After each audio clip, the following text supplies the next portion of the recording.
নমস্কাৰ আপোনালোকে চাবলৈ আৰম্ভ কৰিছে নিউজ নাও আৰু মই অনুপম বৰা চেলেংঘাট অঞ্চলত বিশুদ্ধ খোৱা পানীৰ ব্যৱস্থা গ্ৰহণৰ দাবীৰে আছুৰ অৱস্থান ধৰ্মঘট নিউজ নাওৰ এক বিশেষ প্ৰতিবেদন সদৌ যোৰহাট জিলা ছাত্ৰ সন্থাৰ আহ্বানত আঞ্চলিক ছাত্ৰ সন্থাৰ লগতে চেলেংঘাট আঞ্চলিক ছাত্ৰ সন্থাৰ উদ্যোগত আৰু স্থানীয় ৰাইজৰ সহযোগত চেলেংঘাট অঞ্চলত বিশুদ্ধ খোৱা পানীৰ ব্যৱস্থাৰ দাবীত দুঘণ্টীয়া অৱস্থান ধৰ্মঘট পালন কৰা হয়।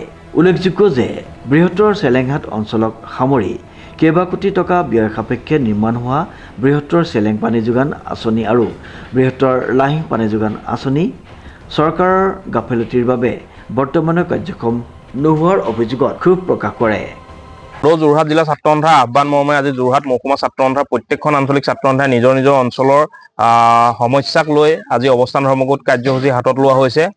চেলেংঘাট আঞ্চলিক ছাত্ৰ সন্থাইও আজি চেলেংঘাট ভূঞাঘাট আদৰ্শ গাঁৱত ভূঞাঘাট আদৰ্শ গাঁও আৰু চেলেংঘাটৰ বিভিন্ন অঞ্চলত বিশুদ্ধ খোৱা পানী যোগানৰ দাবীত আজি আমি অৱস্থান ধৰ্মঘট কাৰ্যসূচী হাতত ল'ব বিচাৰিছোঁ। আমি স্পষ্টভাৱে চৰকাৰক এটা কথা প্ৰশ্ন কৰিব বিচাৰিছোঁ যে মৰিয়নি সমষ্টিৰ গেটাৰ চেলেংঘাট পানী যোগান আঁচনি আৰু গেটাৰ লাহিং পানী যোগান আঁচনি দুইখন আঁচনিতে কিন্তু 40 কোটি টকাৰ ওপৰত আপোনালোকে ব্যয় কৰি থৈছে।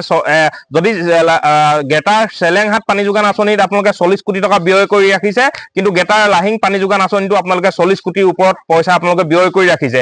কিন্তু আজি পৰ্যন্ত চেলেংঘাটৰ বিভিন্ন গাঁৱে ভূঞে বিভিন্ন ৰাইজে আজি পৰ্যন্ত কিন্তু এটুপি বিশুদ্ধ খোৱা পানীৰ বাবে হাহাকাৰ কৰিবলগীয়া হৈছে।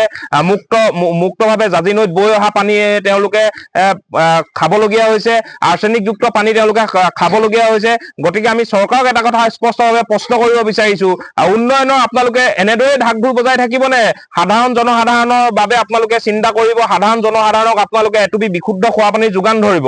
আৰু দ্বিতীয়তে এটা কথা স্পষ্টভাৱে আমি ক'ব বিচাৰিছোঁ, বিভিন্ন সময়ত আমি দেখিবলৈ পালোঁ বিভিন্ন ৰাস্তা কাম কৰাৰ নামত, বিভিন্ন কিবা উন্নয়নৰ কাম কৰাৰ নামত কিন্তু বিভিন্ন সময়ত পানী যোগান আঁচনি জেমৰ যিবিলাক প্ৰজেক্ট সকলো প্ৰজেক্টৰ কিন্তু পাইপসমূহ ইতিমধ্যে খান্দি তেওঁলোকে উন্মুক্তভাৱে ৰাখি পেলাই থৈছে, আৰু যাৰ ফলশ্ৰুতিত কিন্তু সাধাৰণ ৰাইজে ইয়াত দুৰ্ভোগ ভুগিবলগীয়া হৈছে। আমি সেই গতিকে আমি এটা কথা স্পষ্টভাৱে চৰকাৰক ইয়াৰ পৰা সকীয়াই দিব বিচাৰিছোঁ যে আপোনালোকে অনতি পলমে কিন্তু চেলেংঘাট অঞ্চলৰ ৰাইজক বিশুদ্ধ খোৱা পানী দিয়াৰ ব্যৱস্থা কৰক, অন্যথা কিন্তু চেলেংঘাট আঞ্চলিক ছাত্ৰ সন্থাই তীব্ৰভাৱে গণতান্ত্ৰিক প্ৰতিবাদ কাৰ্যসূচী হাতত ল'বলৈ বাধ্য হ'ম।